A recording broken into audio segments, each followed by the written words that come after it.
Good morning student. आज हम पढ़ेंगे विद्रोही शक्ति सिंह का तीसरा भाग, जिसमें अभी तक आप लोगों ने पढ़ा कि विद्रोही शक्ति सिंह जब ऐसे सब राजपूतों को मरे हुए देखता है तो उसे बहुत ग्लानि होती है, उसे बहुत दुख होता है, अपने कार्य पर पछतावा होता है। दूसरे क्षण शक्ति सिंह की बंदूक छूटी। पलक मारते दोनों मुगल सरदार जहाँ के तहाँ ढेर हो गए। शक्ति सिंह और मुगल सैनिक, दो सैनिक जो है महाराणा प्रताप का पीछा कर रहे थे।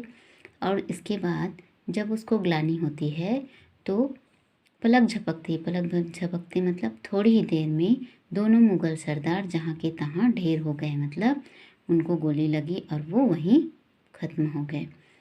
महाराणा के दोनों क्रोध से आंखें चढ़ाकर देखा। महाराणा ने क्रोध से आंखें चढ़ाकर देखा। वे आंखें पूछ रही थी, मतलब महाराणा प्रताप की आंखें पूछ रही थी, क्या मेरे प्राण पाकर निहाल हो जाओगे? इतने राजपूतों के खून से भी तुम्हारी हिंसा तृप्त नहीं हुई है। महाराणा प्रताप की आंखें अपने भाई से पूछ रही थी कि क्या मेरे प्राण लेकर ही तुम निहाल मतलब खुश हो जाओगे, प्रसन्न हो जाओगे? इतने राजपूतों के खून से भी तुम्हारी हिंसा तृप्त नहीं हुई, मतलब तुम्हें इतने राजपूतों के खून करने के बाद भी तुम्हें संतुष्टि नहीं मिली। किंतु यह क्या, शक्ति सिंह तो महाराणा के सामने नतमस्तक खड़ा था। ये देखिए, है ना, वह बच्चों की तरह फूट फूट कर रो रहा था। शक्ति सिंह ने कहा, नाथ, सेवक अज्ञान में भूल गया था। मतलब जिसको ज्ञान नहीं होता है ना, उसको कहते हैं अज्ञानी। अज्ञान जो है, सेवक अपने आप को कहता है शक्ति सिंह कि सेवक अज्ञान में भूल गया था। आज्ञा हो तो इन दोनों चरणों पर अपना शीश चढ़ाकर प्रायश्चित कर लूं। राणा ने अपनी दोनों बाहें फैला दी। दोनों के गले आपस में मिल गए। दोनों की आंखें स्नेह की वर्षा करने लगी। स्नेह की वर्षा मतलब दोनों प्रेम से रोने लगे। दोनों के हृदय गदगद हो गए।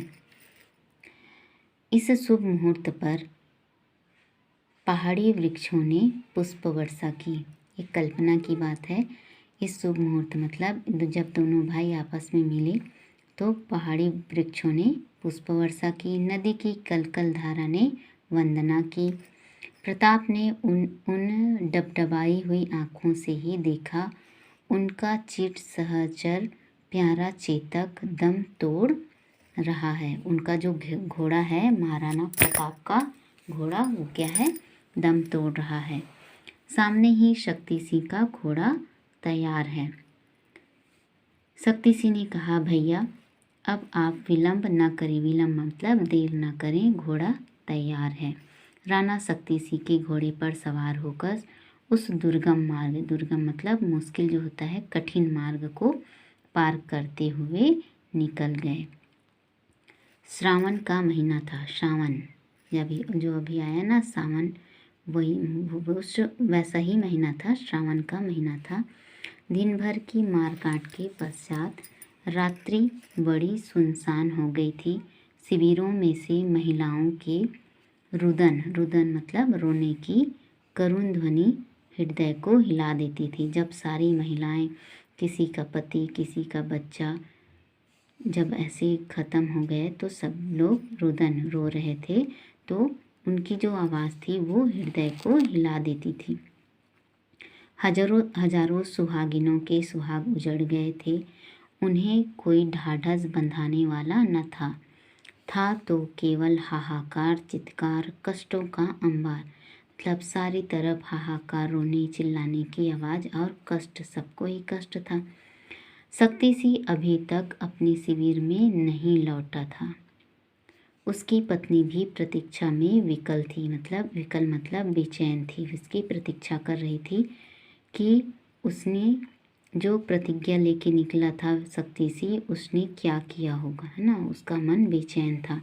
उसके हृदय में जीवन की आशा निराशा छन छन उठती गिरती थी। मतलब पल में कुछ और सोचना, पल में मतलब उसका सोच जो है वो हो रहा था कि कभी तो सोचती कि उसका पति ही मर गया होगा, कभी सोचती कि महाराणा प्रताप को कुछ नुकसान न हुआ हो। अंधेरी रात में काले बादल आकाश में छा गए थे।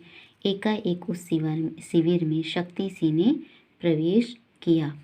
उसके कपड़े खून से तर थे। पत्नी ने कौतूहल से देखा, मतलब घबरा कर देखा, और कहने लगी, प्रिय नाथ अपने पति को आवाज़ दे रही है। जब उसने उसके कपड़े में खून देखा तो तुम्हारी मनोकामना पूर्ण हुई।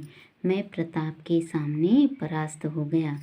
शक्ति सिंह कहता है अपनी पत्नी से, क्योंकि उसकी पत्नी की मनोकामना थी कि जो शक्ति सिंह अपने मन में क्रोध की भावना लेकर अपने बड़े भाई प्रताप से बदला लेने के लिए निकला है, वो क्या हो, वो समाप्त हो जाए। और ऐसा ही हुआ। इसलिए उसके पति कहते हैं कि तुम्हारी मनोकामना पूर्ण हुई। मैं प्रताप के सामने परास्त हो गया। पाठ समाप्त हुआ। आप लोगों को अच्छे से समझ आ गया होगा। आज के लिए इतना ही। आंसर आप लोग लिखकर भेजना, है ना। ये है क्वेश्चन। आज के लिए इतना।